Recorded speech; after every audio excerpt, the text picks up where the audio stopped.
Computer സയൻസിൽ തന്നെ ഒരാൾക്ക് എങ്ങനെ ഒരു നല്ലൊരു കരിയർ കണ്ടെത്താം, അതിന് നമുക്ക് നമ്മുടെ കമ്പ്യൂട്ടർ സയൻസ് പഠിച്ച് വരുന്ന കുട്ടികൾക്കൊരു ടിപ്സ് പോലെ സാറിൻ്റെ ഒരു കമ്പ്യൂട്ടർ സയൻസ് പഠിച്ചിട്ട് ഒരു നല്ല പ്രൊഫഷനിലേക്ക് എത്താനായിട്ട് നമ്മൾ ആദ്യം വേണ്ടത് നല്ല പ്ലേസ്മെൻറ്റ് ഉള്ള ഒരു കോളേജ് സെലക്ട് ചെയ്യുക എന്നുള്ളതാണ്. അപ്പോൾ ഒരുമാതിരി ഇപ്പോൾ കേരളത്തിൽ ധാരാളം കോളേജുകളിൽ നല്ല പ്ലേസ്മെൻറ്റ് ഫെസിലിറ്റി ഉണ്ട്. അപ്പോൾ അങ്ങനെ നല്ല പ്ലേസ്മെൻറ്റ് ഫെസിലിറ്റി ഉള്ള ഒരു കോളേജ് തിരഞ്ഞെടുത്താൽ നമ്മുടെ പകുതി ജോലി തീർന്നു. കാരണം പിന്നെ നമ്മൾ പഠിച്ചു കഴിഞ്ഞാൽ നാച്ചുറലി അവിടുന്ന് തന്നെ നല്ലൊരു പ്ലേസ്മെൻറ്റ് കിട്ടും. അതൊരു നല്ലൊരു അതെ. അപ്പോൾ ഈ പ്ലേസ്മെൻറ്റ് കിട്ടുന്നതോടൊപ്പം നമ്മൾ ശ്രദ്ധിക്കേണ്ട ഒരു പ്രധാനപ്പെട്ട ഒരു കാര്യമാണ് പ്രൊഫൈൽ ബിൽഡിംഗ് എന്ന് പറയും.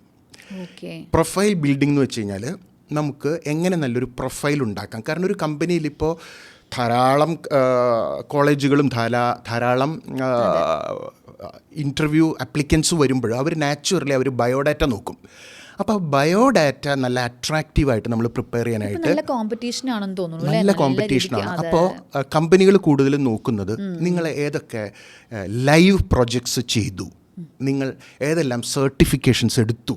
ഇപ്പോൾ ഫോർ എക്സാമ്പിൾ ഉഡമി സർട്ടിഫിക്കേഷൻ അല്ലെങ്കിൽ IBM certified data science professional, അങ്ങനെ നിങ്ങൾ ഏതെല്ലാം സർട്ടിഫിക്കേഷൻസ് എടുത്തു, ഏതെല്ലാം ഹാക്കത്തോൺസ്. ഇപ്പോൾ കുട്ടികളുടെ ഒരു പുതിയ ട്രെൻഡാണ്, അതായത് ടെക്നിക്കൽ ഫെസ്റ്റിവലിൽ പോയിട്ട് പേപ്പേഴ്സ് പ്രസൻറ്റ് ചെയ്യുക, കോമ്പറ്റീഷൻസ് അറ്റൻഡ് ചെയ്യുക, ഹാക്കത്തോൺസിൽ പങ്കെടുക്കുക. അപ്പോൾ നമ്മൾ ഇതൊക്കെ ചെയ്യുമ്പോൾ എന്താ ഉണ്ടാവുന്നതെന്ന് വെച്ച് കഴിഞ്ഞാൽ നമ്മുടെ ബയോഡാറ്റ വളരെ നന്നായിട്ട് ബിൽഡ് ചെയ്ത് വരും.